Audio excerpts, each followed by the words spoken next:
Katie Holloway. I'm Mark Fentham. And I'm Graham Nichols.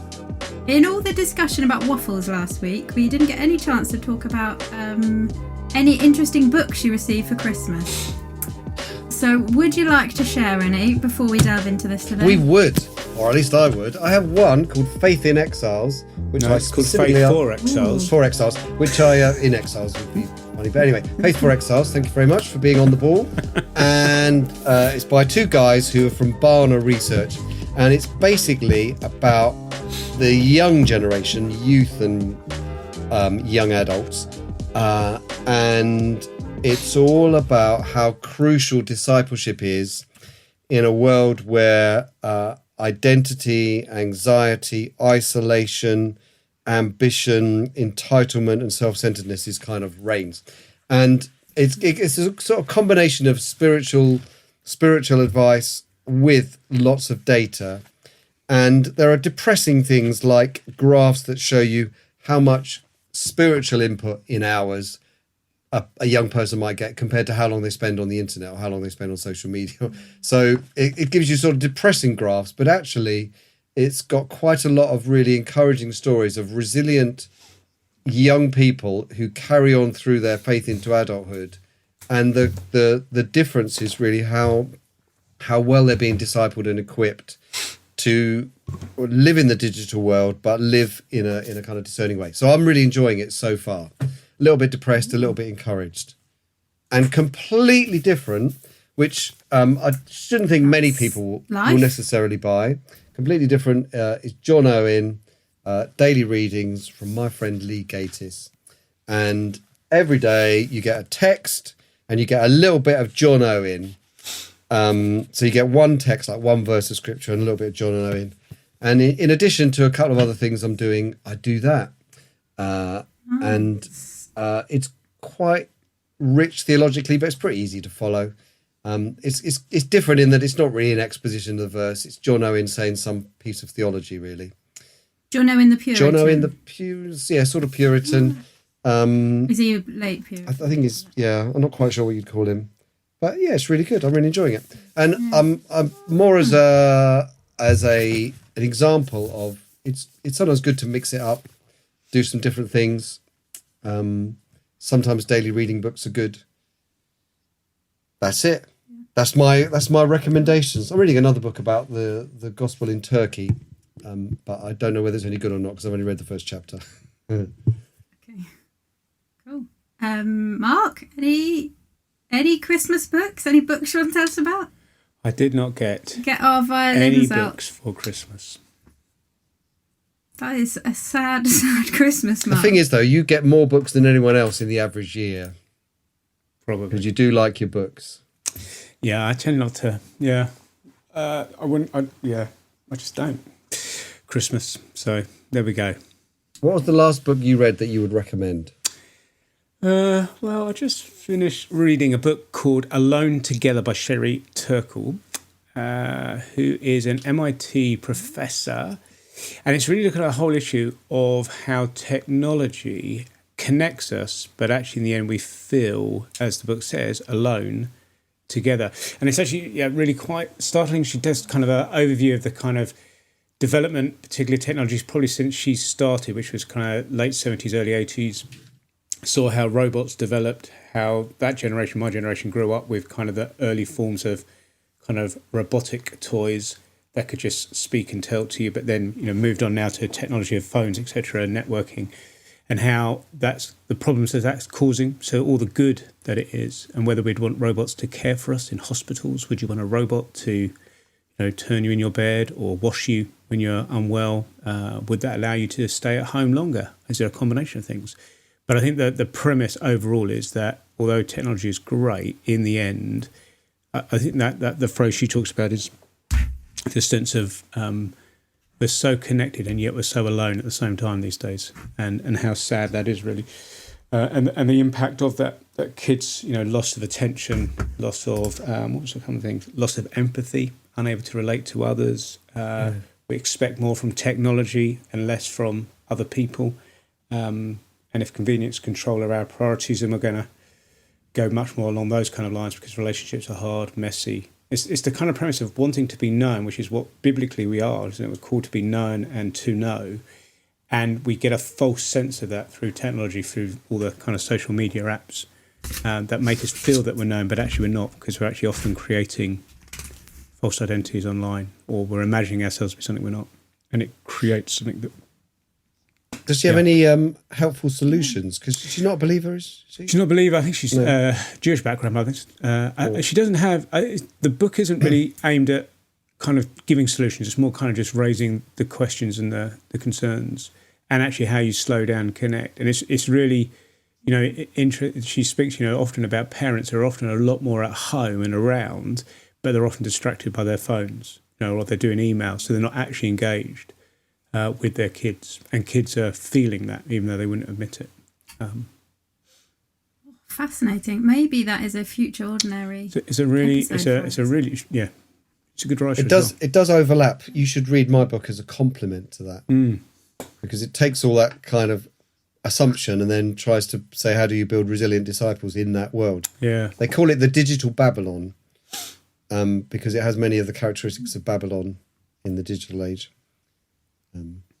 So yeah, cool. We can talk about that. Can I share some of my books? I've been dying to talk about my Christmas books with someone. No, we haven't got time for that now. Everyone in my family got the hint I wanted books this year, so what'd you get? Sorry. This one, Sheltering Mercy. It's quite new. It's quite pretty. It's two chaps who are poets. I think that's their main occupation, that they have taken some of the Psalms and turned them into prayers, but they're quite poetical. So that's quite nice to dip into. Just to say, Katie, I'm using that myself at the moment. Oh, are you? You enjoying it? Hello, yep. Yeah. I'm on Psalm 4. I love it. So, I got it picked up at back in November and good. Have used it, a number. I think it's superb. I think it's a really good means of praying the Psalms. And just for your encouragement, the second it's quite edition, a nice model for that as well, I think. It's quite a app model, did you say? It's a nice model. It's a good model for how we can pray the Psalms. It is a nice model of that. Yeah, and I think it's really faithful. And just to encourage you, it only goes up to Psalm 72, I think, that one, but the new edition comes out in March or April, I think. What else did you get, Katie? This one, called Truth on Fire by Adam Ramsey, which is subtitled Gazing at God Until Your Heart Sings. So I'm looking forward to reading that, because the subtitle is really interesting. And finally, this one, The Gospel According to Satan, which I was hooked at the title. It's by Jared C. Wilson, and it is subtitled 8 Lies About God That Sound Like the Truth, which I think would be really interesting and might be something we could talk about here one day. Give me one of the lies. One of the lies. Oh, I haven't even... here we go. God just wants you to be happy. Okay. Is an example of one. I've got it. That's just There's my wife some sporting action going on in Mark's. That's nice. Yeah, for the I tape. forgot to tell your wife this morning that I liked her jumper. I'll pass it on. So you can pass that message on. Do you like my shirt? This is a Christmas shirt. Christmas present. Okay. Very nice. Yeah. I have many. We'll go into it, shall we? This week we're talking about loving your church, specifically loving your church rather than loving the church, which is a slight nuance there. I've got a bonus question for you that came up this morning in my mind. I was this morning. Who am I going to ask this to? I might ask this to Graham. This morning I was reading John chapter 2 with my children about Jesus throwing the people selling stuff out of the temple. And I was suddenly struck by this Sunday were selling merch in church. Oh, that's a good rhyme. We were selling notebooks. But we often have bookstores and things at church. And it just got me thinking, this is slightly related to what we'll talk about in a minute. But is that appropriate that we sell things at church? Or is that exactly what Jesus was getting angry at? No, I think what Jesus was getting angry at was the whole business process that was going on in the temple, which was spoiling the worship of God, and the traders were not even just selling stuff at reasonable rates. They were selling stuff at extortionate rates. They were changing money into the temple tax at extortionate rates and selling sacrifices and getting people to claim that the sacrifices they brought were not good enough, so they had to buy some other pigeons or doves or whatever it is off these traders. So there was a whole kind of manipulation. So I think it wasn't the fact of business going on so much in the temple. It was the nature of that business, plus the fact that the church isn't the temple. But of course, it's always possible, as Sure. taking the general principle, it is possible to get distracted from the activities of approaching God in prayer and being able to worship through the Son and turning it into a business of some sort. So it's always possible. But I'm not sure specifically selling some helpful books is a violation of that kind of principle. Sure. So that was more like me saying to my friend who lives next to the school that she should buy extra PE kits and sell them outside school at an extortionate rate for the mums who've forgotten. Yeah, I just thought so. Which I still feel like is quite a good idea. Yeah. All right. Now, delving into this, Mark, what is the church? Before we really delve into it, I guess we could mean different things by church. What are some of them? Well, theologically, you've got the church is not a building, but the church is the people of God, and then that works out at a variety of levels. In terms of, you've got the universal church, which is the church of God's people of all time. You have then you have the church, that is alive now on earth throughout the world, and then you have individual churches like ourselves that meet in local places. But at the end of the day, we're all the people of God connected because we're one in Christ. Sure. Okay, so we are today talking specifically about the local church. Why do you think, maybe Graham, start with this, why do you think specifically it's important to be part of one specific local church? I think there are practical reasons, but then there's a general principled reason, which is that God calls us to be part of his people, not to be just an isolated person. And so although we're called individually, the principle is that there's always been the people of God rather than the person of God. And that will be true Old Testament and New Testament. So we're called to be part of a people. We're called to be part of the big church, as Mark mentioned. But the way we express that we're part of the big church is to be part of the little church. And so there's lots of plural stuff to do with the church, because there's an expectation that we're working out body, we're working out family, we're working out being the bride of Christ as a collective rather than as an individual. So we come to faith individually, but we come to faith along with a group of people. So wherever possible, we should be expressing that as a local church. And then I think there are the sort of pragmatic reasons, which is obviously part of how God has made us, is that we're made for relationship.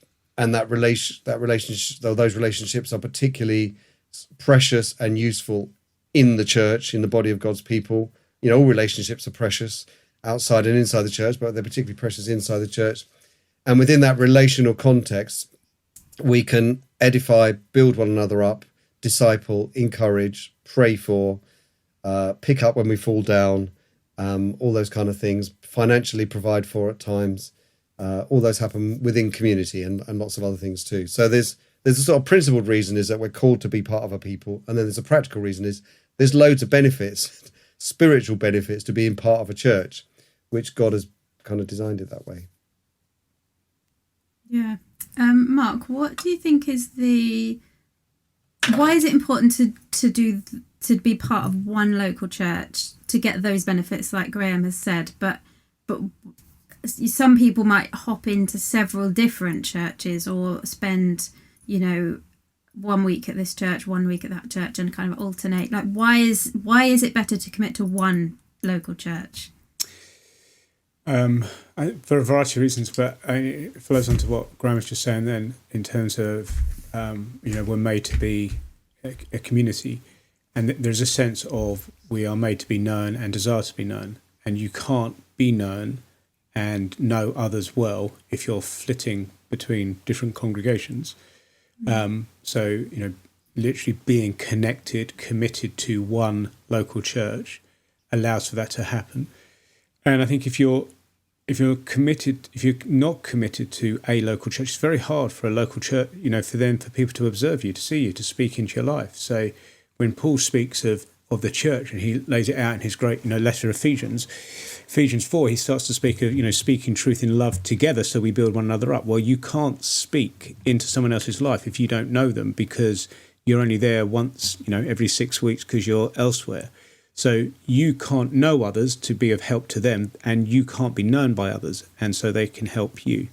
And so that's only possible by committing yourself to a local church. And how else do you love people properly unless you are involved and seeing them regularly and relating to them? And, the connection between loving God's people and loving God is so close throughout the scriptures. That it's the two great commands: to love God, love your neighbour. And the neighbour is the people around you, those closest to you. So that starts with your local church. And Christ, how you love people reflects how you love God. So those people who say, well, actually, I can be I just go to church every now and then, I really love God. You can't do that. And you can't therefore love people properly and truly, and therefore love God properly and truly, unless you are committed to a local church where you are known and can know others well. I think the whole body metaphor breaks down if you think about flitting. The concept of having a hand that finds itself on a number of different bodies in an average week would just be ridiculous, wouldn't it? That you can't be a part of the body if you're not connected to the body. And my hand is pretty committed to my arm with all the sinews and all the connections. So it's a wrench to cut my hand off and graft it on someone else. And that's I think the body metaphor is supposed to be that we've got all those close connections. Obviously, the body metaphor talks about variety of gifts and everything else, and how different and various and precious they all are. But I think it also means there's this connection, and it operates as a unit. And you can't operate as part of a unit if you're not part of the unit. You're just some sort of attachment, some piece of clothing that's sort of put on and taken off. And add to that as well is being part of a local church. Is you're wanting to go under the spiritual oversight of an eldership of pastors, and God has called pastors to shepherd His sheep, and therefore that implies that we need shepherding. We all need pastoral oversight, and you can't do that if you're flitting, because you're not connected to a church. You're not kind of submitting yourself to that kind of oversight that is, the Lord Jesus says, you need and is helpful to your spiritual life. What about, we've probably covered this, but I've heard a number of times, we probably all know someone who says something like, my faith is personal, it's between me and God, I don't need to go to church to be a Christian. I think we've covered the reasons why that's not true, but what might we say to someone? So if I'm chatting to my next door neighbour who says, oh yeah, I'm a Christian, but I don't need to go to church for that. It's not true, by the way. What might be a thing that we could say to them, Graham? I think I was chuckling because I was trying to think of some way of not saying what I just said before. But I think, actually, although you say it's your next door neighbour, I think it happens amongst Christians as well, but not always to the point of view that they're not joining a church at all. But it speaks to the kind of level of commitment they might make, because they would see the primary focus of their faith as being personal.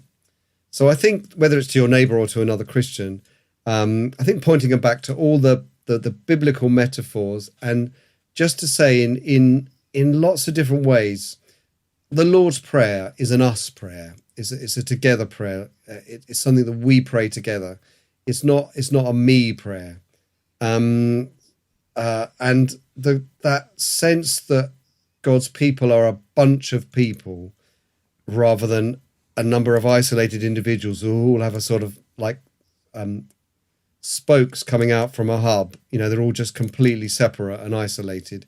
Is so unbiblical that the idea is both ridiculous and in a way insulting to God that you could live as an isolated Christian, because that's not what we're called to do. So yeah, I don't say ridiculous and insulting is what you'd say to your neighbour, but it is pretty serious in a way, because it's quite fundamental. Yeah, but I think I'd be stronger. I mean, I might not say it directly like this, but I think you can't be a Christian and call yourself loving God and not love his people. Those two things just can't exist. So, for someone to say, well, I'm a Christian and I love God, but I don't want to go to church and love his people, then that you have to be questioning their understanding of the Christian faith, because those two things are inseparable. Because the great doctrine of the scriptures, Ephesians 1-3, Paul makes really clear that actually all the barriers have been broken down to connect us together. So if we're now saying, actually, I don't want to be connected to God's people, then I've not understood the gospel and what Christ has done in uniting a people and uniting all things under him. So I think in that sense, I think we're kind of challenging people's understanding. Now, it may be that some people have been hurt by the church, and actually what they're actually reacting to is a kind of a hurt. And I think that needs to be worked through with love and time. But I think anyone who thinks that they are a Christian but doesn't want to go to church, I think you have to question whether they are a believer. Yeah. Okay, Mark, then, following on from that, we often talk about church as a family, but there'll be believers who don't feel like their church is a family. What would we say to them? Well, you'd have to slow down and just try and understand what's going on there, because there could be a lot of reasons. It could be, as we just said, they've been hurt by people in the life of the church, and therefore there's a sense of self-protection going on. But I think often it also is a chance to reflect on our own hearts about what is it we're doing. Do I feel committed to the church? Do I feel committed to this church family? Do I have a perception of these are, as it were, my people, my family? And often it's much more a reflection of where my own heart is, and actually that I'm approaching church as a consumer. I want to come, I want to hear a good sermon, sing a few songs, have a nice coffee, and that's it, kind of thing, of tick the box. Or am I going to engage in the mess of relationships and ask the questions and all the clunkiness and the hurt at times that brings? That happens in family life. Family life isn't straightforward, is it? You have good times, you have hardships, you have difficult conversations, you have fun conversations. It's messy. Sin has impacted and Christ is at work, but that's still a reality. So I think we want to understand those kind of areas. Okay. Shall we delve into serving in the church? Graham, how important is it that we do serve in the church, and why is it important if it is? Like, do we always have to be serving in the church? What do you reckon on that? Yeah, I think, again, the Bible idea is that we're together as a group, not as an individual. And if you look through the New Testament letters, the clear implication is that gifts are being exercised in the church to serve the church in various ways, in practical ways, in preaching and teaching, in administrating, in encouraging, and in building one another up, preparing each other for works of service. All those things are happening. And for all those things to happen, we have to be active in serving. So I think the big principle is we're expected to serve. But I think if you think about it as just as a sort of an obligation, you just lose the joy of it. So I think it's more like, I don't think our body parts, just to go back to the body, have a sort of dilemma about, well, should I be serving or shouldn't I be serving? They just do what they do because they operate for the good of the body. And I think serving isn't so much here's a command, you should serve. It's I'm part of the body. This is my job. This is what I can do. This is how the Lord has gifted me, and the opportunity has come along. So I can joyfully do that and step into that. but not as a piece of work. Like it doesn't have the same connotations and feeling as our paid work or other labor, which is part of the blessing of work, but also part of the curse of work. Serving in the church is, although hard at times, it is a joy and a privilege, and it always has a particular dignity and focus. So yeah, I can't remember whether I'm answering the question or whether I'm just rambling about it, but serving is a good thing, and it's a joyful thing to do, and it's a natural thing. Yeah. Does it matter how we serve, or if you say, "Oh, I feel really called to making tea and coffee, but I don't feel called to serving in a children's group"? Like, can we make those distinctions? Are they helpful? What do you think? I think it's good to be realistic about what our gifts are, but also to be willing to listen to other people helping us see what our gifts are, and seeing that some things that we didn't think we want to do, we'd be okay at, and there's a need. And sometimes there are things that we think we're good at that we need to be told we're not so good at. So I think there's all that going on. That there are some things that are just, in a way, grunt jobs that are just needed, but there's still joy in doing those because they're just part of making the body function. Yeah, it's a real balance thing, because I've thought about this to do with, is it okay for someone to say, "Oh, I don't feel called to do teaching children because that's not my gifting"?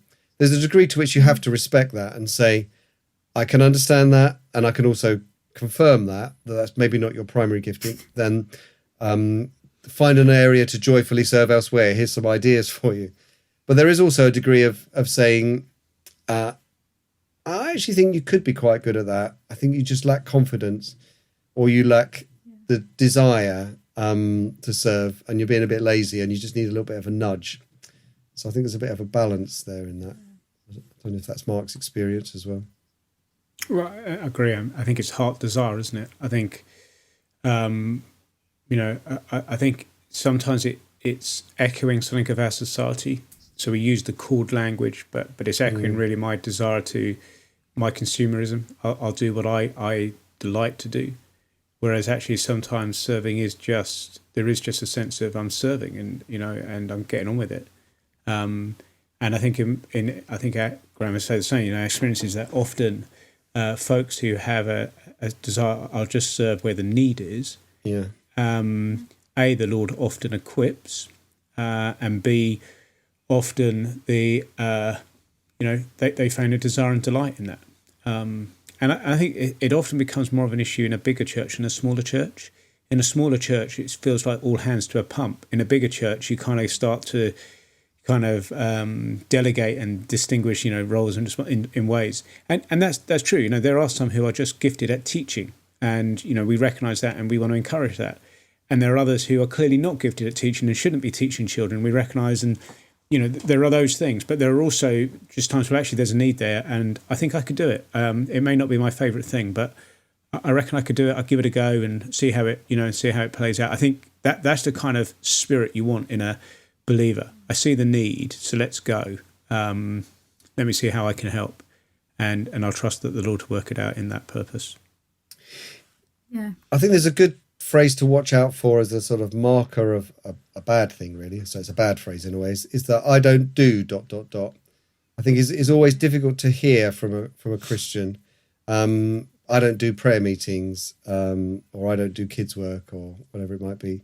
I think that complete sort of blanket exclusion of serving in an area or participating in something in church life is always a thing. To just kind of raise a few alarm bells, to say, what do you mean by you don't do that? You don't feel that's an area of gifting, or you don't think that's important, or you just feel uncomfortable doing it? What is making you say something like that? But I have heard that phrase in church life. I don't do X or Y. And I think that's always worth a little bit of a challenge. But with that balance of, we don't want to make people, for some higher principle, do some job that they're ill-equipped for, unable to do, find utterly miserable, and, wretched after they've done it. It's not that you have to do that. Sometimes you do have to do just grunt jobs, which you're equipped to do, but they're not the most fun, but they enable the body to keep functioning. And there's quite a few of them about. Yeah. Yeah. A really helpful book, you've probably read it on this topic, is John Hindley's Serving Without Sinking, which you can often pick up for £1 at various online bookshops. And I found that one really helpful. I have a spare copy if anyone would like one. There you go. Mark will give you his spare copy for just a tenner in the spirit of today's discussion. Yeah, you trader of the temple. Yeah. I was just going to give it for free. You were the ones, guys, who are talking about money. But what is, someone passed it on to me to give out if there was ever a need. Yeah, great. Is membership important, Mark? Yes. As opposed to churches, so not all churches have a membership. Why you said yes? Well, why? it's really interesting. I remember back in when I was at theological college writing a paper on membership and thinking, you know what, I think this is overplayed. Particularly at the time, Mark Dever, 9 Marks, all those guys were coming out strong on a church membership, and I just thought this is overplayed. But I think the more I looked into it, although that the scriptures don't say thou shalt be a member and this is what it means, there are clear indications within the scriptures that indicate that the leaders knew who the people were within the life of a church, that there were clear demarcations of who was in and who was out. And I think therefore membership allows for that. It kind of says these are the ones who are recognised, acknowledged as believers, and these are the ones who are not believers. And that's a helpful thing. It's helpful both for the believer.